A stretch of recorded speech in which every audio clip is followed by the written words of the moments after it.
Saya ke Bu Elsa ini.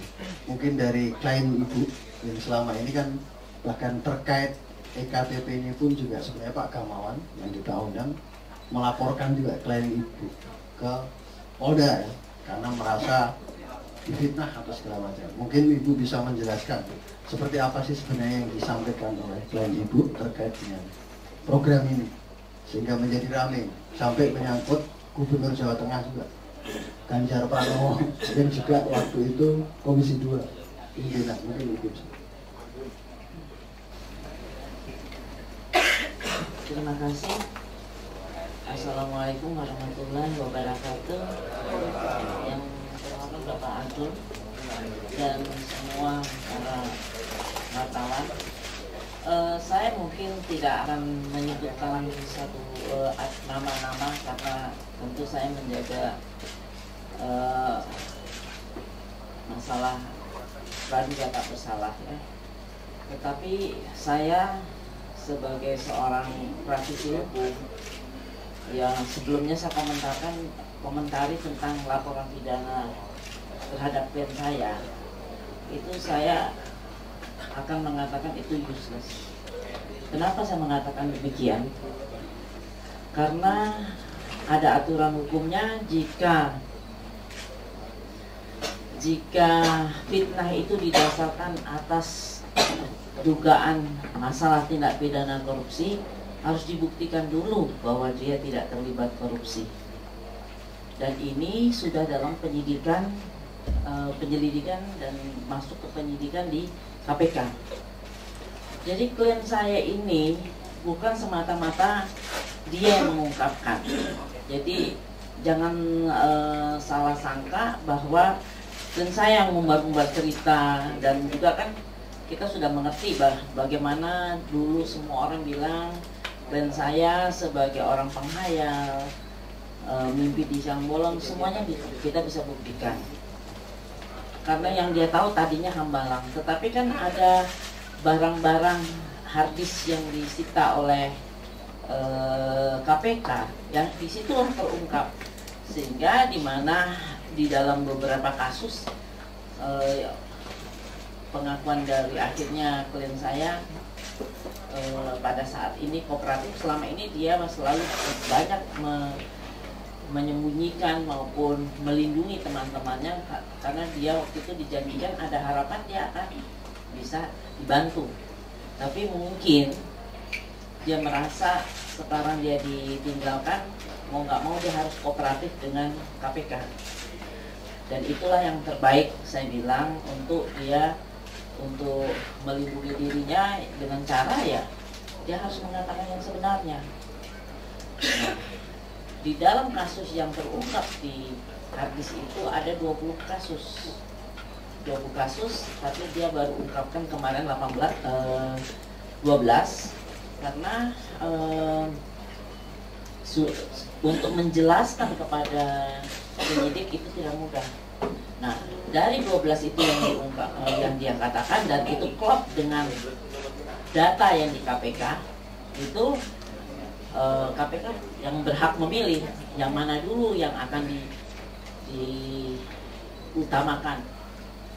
Dan KPK kayaknya sudah punya data-data permulaan.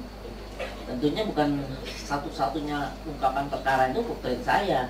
Klien saya hanya dikonfirmasi dan menambahkan, meluruskan jika ada yang sesuatu yang keliru ditangkap oleh KPK. Jadi penjelasan. Jadi data awal itu sudah ada di KPK, dan KPK sudah melihat ada indikasi korupsi dan markup. Itu udah nggak bisa disangka lagi. Cuma siapa pelakunya itu kita serahkan kepada KPK. Jadi bagi saya, jika klien saya dilaporkan ya silakan saja. Bukan kita menantang atau kita arogan, tapi klien saya kan dalam LPSK. Klien saya juga tidak boleh berbohong, dan klien saya sudah benar-benar seperti kayak ya taubat nasuhan kepada KPK. Saya akan bekerja sama, apa yang saya akan, yang lupa-lupa saya akan ingat kembali. Nah, untuk kasus kasus EKTP, menurut keterangannya klien saya, yang dia juga terlibat, dia juga mengaku menerima. Jadi saya tidak sanksikan lagi bahwa itu suatu fitnah. Dan malah dia bilang kepada penyidik, Pak, jika ada perkara-perkara lain di luar, kalau itu ada menyangkut nama saya, masukin semua. Karena saya nggak mau diincerit satu ditumpuk-tumpuk. Misalnya ini 20 perkara, dihukum 2 tahun aja udah 40 tahun. Gila banget. Dia perlu ketemu istrinya, perlu ketemu anaknya. Disitulah, jadi tolong bisa mengerti secara kejiwaan klien saya. Sehingga klien saya mau nggak mau harus bekerja sama dengan baik dengan KPK. Jadi saya juga cukup prihatin kalau orang jadinya terlalu arogan kepada klien saya. Karena saya yang mengetahui sendiri. Dan dia mengakui dia juga terima. Dan dia adalah juga pelaku, tetapi ada bos-bosnya. Di dalam di dalam EKTP ini pengerencananya, saya nggak usah sebut namanya ya, cuma saya kasih jelas. Ini punya Nazarudin punya bos, yang satu lagi punya bos. Ini berencana bagaimana menghasilkan uang. Dan menghasilkan uang ini tadinya mau 9T, tapi takut kegedean nih. Akhirnya diajukan ke DPR adalah hanya 6M supaya nanti jatuhnya jadi 6T jatuhnya dari 5,8 atau 5,9. Nah, untuk memuluskan ini, Nazarudin bilang nggak ada yang gratisan dan uangnya harus di depan. Jadi untuk menggolkan itu, dikumpulkanlah konsorsium itu ada 5 perusahaan, di mana 5 perusahaan itu ditargetkan satu perusahaan 50 miliar, sehingga terkumpul 250 miliar. Inilah yang dibagi-bagikan untuk memuluskan anggaran itu. Saya nggak perlu sebut nama, ini kronologisnya aja. Udah. Jadi nggak perlu, saya nggak akan sebutkan namanya.